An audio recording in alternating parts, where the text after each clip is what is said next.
Alright, ang ating topic ngayon ay tungkol sa pagpapatali. Charot!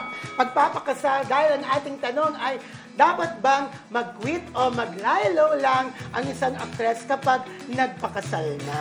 Alam mo, very timely dahil maraming mga artistang nagpakasal ngayon, di ba?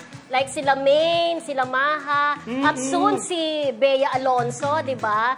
Yes. Na maraming nagpapakasal, so... Oh my God! Charot!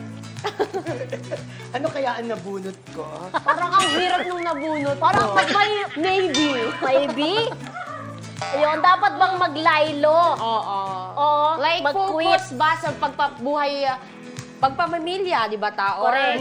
Continue ang karera sa industriya ng showbiz. Ano? Go, laban. Go. Maybe. Maybe. Ikaw muna, yes. Yes, so ako dapat bang maglaylo o mag-quit? Yes. Parang feeling ko dapat maglaylo o mag-quit ang isang artista kapag nagpakasal na.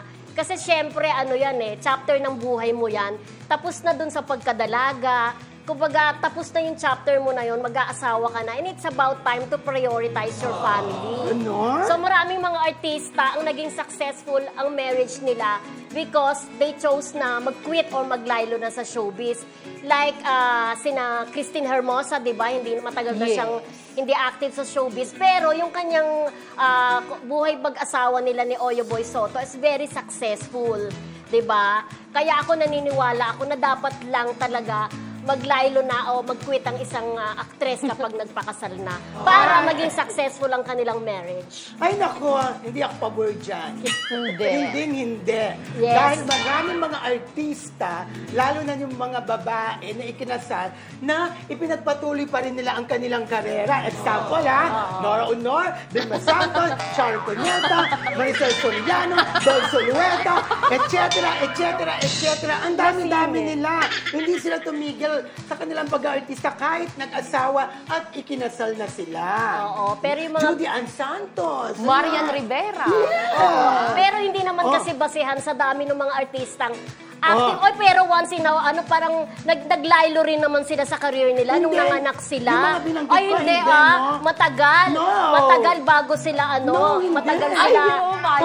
Hindi pumapayag. Alam mo, katulad niyan, like in the case of Vic Soto and Dina Bonneville. Dahil alam naman natin na si Vic at that time, parang feeling ko, ang naging issue sa kanila ni Dina, yung pagiging housewife. Parang hindi masyadong pabor si Dina noon, kaya siguro nagkaroon ng hindi siguro pero nabalita na noon na dahilan ng paghihiwalay nila is because gusto pa rin ipagpatuloy ni Dina Bonneville yung pag-aartista. Oo, kaya nga dapat ipagpatuloy. Oo, kaya nga, naghiwalay sila. Kasi nga, ako naniniwala na pagka yung babae, yung actress, nasa showbiz pa rin, ang dami-daming temptasyon sa showbiz. Parang kapag Bakit sumangayon yung tao? Siyempre, so parang sa'yo pag halimbawa nasa showbiz ka, hindi magiging stable ang relasyon ng mag-asawa. Hindi magiging stable kasi nga, yung time mo mahahati. Bakit si Judy Ann Santos at saka si Ryan Agoncillo. Marian Rivera at pero ang tagal din. Dantes. Ikaw talaga, hindi naman tuloy-tuloy si Judy Ann. Ang tagal din naman niya nagpahinga. Ang tagal niya nagpahinga. Marian Rivera na lang. Ang tagal din niya nagpahinga. Babalik pa lang nga siya ngayon Di ba? Ano ka ba? Ang sinasabi dito, dapat bang mag-quit o tigil? Hindi naman sila nag-quit, Hindi, dapat bang maglaylo? Dapat bang mag-quit o maglaylo lang? Mali mag-quit na. Dapat bang mag-quit o maglaylo? Sabi mo nga no. Tama ako, di ba?